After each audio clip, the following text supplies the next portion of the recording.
Piecesanspermis workshop. I'm Julien, and today I'm going to show you how to replace your front and rear gearshift sensors.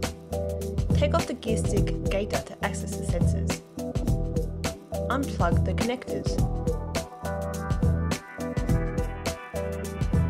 You can now unscrew the first sensor and replace it with a new one.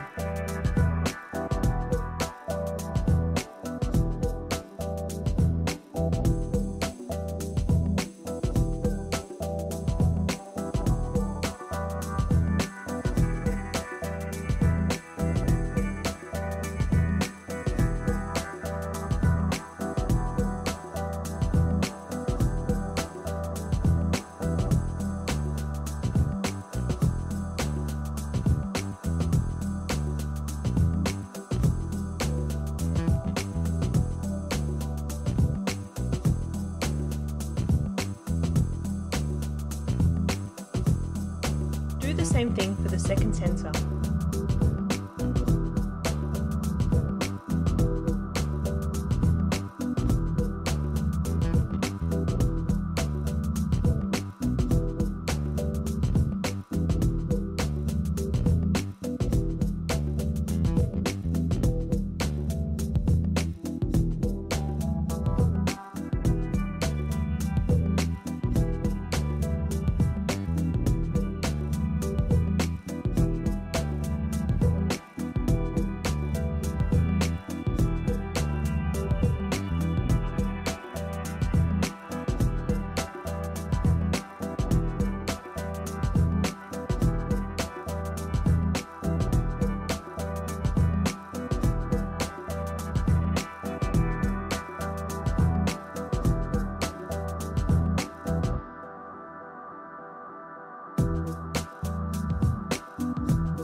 Gear stick gator back on and you're done.